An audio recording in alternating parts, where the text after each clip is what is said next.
In this teaser, Dr. Doom creates Battleworld and Franklin Richards resurrects Thanos. Hey, what's up nerdies? After that Fantastic Four post-credit scene, we are now fully underway for Avengers Doomsday. In fact, the writer for Doomsday that's working on it right now teased some stuff that's upcoming. He was asked, "Are you excited about the project that is now retitled Doomsday? Did you ever draft a script with Doom, or was it just always Kang?" This is referring to, of course, the now scrapped idea of Kang. That was initially the phase and the direction that Kevin Feige has scrapped since then. The writer Michael Waldron said, "Well, I can't really go into all the details there, but I've been back and forth from London with those guys," meaning the Russo brothers, "and I'm still working on that thing with them now," meaning Avengers Doomsday. So the interviewer asks, "Oh, so you're still a writer on Doomsday?" He says, "Yes." Yes, oh God, yes! After admitting as such, the interviewer says, "I know production is going on right now, they're filming right now. Has it been a success?" The writer said, "We're having a blast." The reason why this is important, of course, is that Michael Waldron is the Loki TV show writer that also had some say in the Deadpool 3 movie, and he all but hints, of course, of Battleworld. Now, Dr. Doom created Battleworld, also known as Lateferion. It was created by Dr. Doom using the power of the Beyonders, which he had stolen via the Molecule Man. Doom ruled Battleworld for 8 years as God Emperor. To maintain this world, to maintain the Battleworld idea, I think that this is why Michael Waldron is very important. He directed Loki, and he is actually teasing us of what's to come. This script will be so multifaceted that you will have a lot of characters intertwined in this world where they will be ruled over by Dr. Doom. And this is what's interesting, because in Fantastic Four First Steps, you actually have the Franklin Richards character finally introduced. He's going to be the main problem that Dr. Doom will have to face, especially in Battleworld. You have to understand this is why that post-credit scene, First Steps post-credit scene, is so important, because it sets up Franklin Richards right off the jump. This is why Franklin Richards will be very important for both Avengers movies. I suspect that we will have a time jump, 8 years,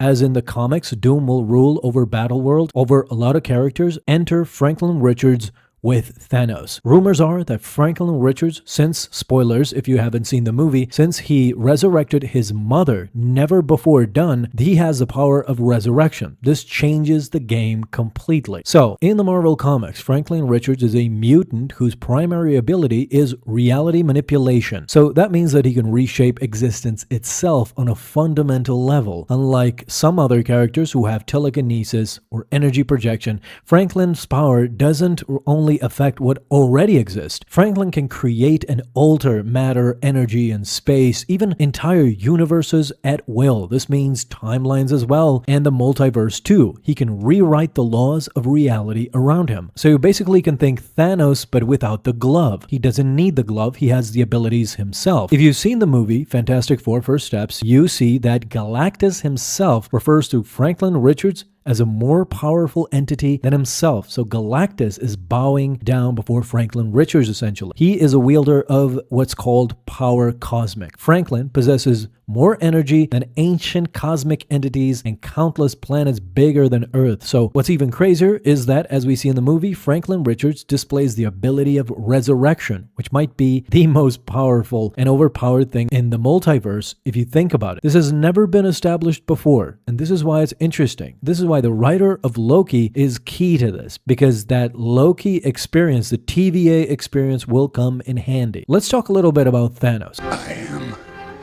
inevitable.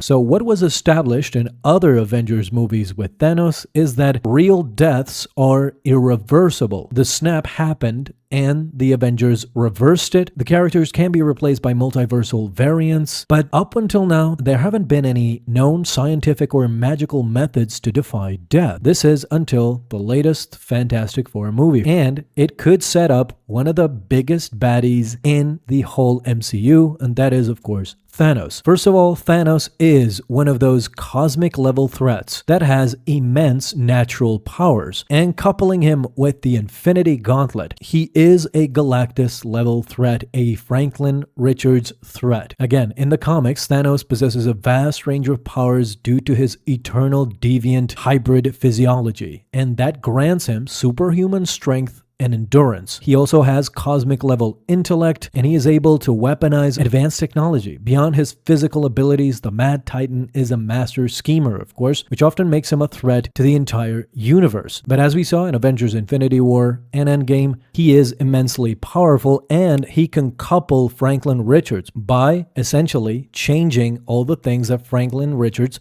naturally can change, which, as we said, was matter, energy, space. And this time, instead of being the villain, Franklin Richards and Thanos could work side by side to defeat Dr. Doom. The rumors are that this is exactly what they're planning for Avengers Doomsday. This is the only way that they can resurrect everybody from Battleworld, destroy Dr. Doom's machinations, and essentially set us up for Avengers Secret Wars. One thing we do know from the comics is that Franklin Richards is more powerful than Thanos. While Thanos is able to eliminate life across the universe, with the Infinity Gauntlet, Franklin Richards is able to create a whole universe effortlessly just by himself with his natural powers. For me personally, this works in the comics, but in the movies, it could be too OP. So I think in the movies, they will have to nerf Franklin Richards just a little bit to be able to justify a lot of things, because in this case, Franklin Richards just can do anything he wants. That, of course, doesn't make for a great movie. In the Fantastic Four movie, we clearly see that Franklin Richards has barely begun to explore the full extent of his power, and in the post-credit scene, it is suspected that he is healing Dr. Doom's face so that RDJ doesn't have to wear the mask all the time. This is a big pet peeve of mine because he did the same thing with Iron Man. Instead of having the suit all the time, we would constantly see his face. And at the ending there with Thanos, luckily for RDJ, Thanos removed his mask. But just imagine when Franklin Richards is able to unleash all of it, just a fraction of it, but imagine all of it. He can tame Galactus himself, let alone Thanos. But the Dr. Doom question is always there. What's going to happen in Avengers is anybody's guess right now. We can only go by rumors, by what we've heard from insiders. The only angle they could play out in the movies is that unlike Thanos, who is a scheming mastermind and has no problem erasing half the universe, Franklin Richards is an innocent, kind-hearted child who usually avoids using his full potential. So this could be a method to kind of tame Franklin Richards as well for the next movie, but I think that in Secret Wars, all gloves will be off. Now, there's been also rumors that Franklin Richards will go up against other MCU characters, so what's comparable to him? Is it the Scarlet Witch, Captain Marvel, Thor? I think many fans would agree that nothing could compare to Franklin Richards right now. He stands in a league of his own. I mean, there's other characters like Ego is a celestial with planetary scale manipulation, but Franklin could theoretically rebuild or erase that living planet entirely. Kang the Conqueror has destroyed entire timelines, but Franklin's power transcends time entirely. Even Sentry, the nearly invincible Void, could be overturned by just a simple flick of the wrist by Franklin. So what the Fantastic Four post-credit scene did, for my mind, is just tease Avengers Doomsday in a major way. That RDJ has his work cut up for him. That Dr. Doom has a lot of work to do if he is ever to come close to keeping Franklin Richards in check. There's more on the Battleworld that he's created, so we're going to talk about those in the next videos. Be sure to subscribe and become part of the Nerdy Gang. I'll see you next time.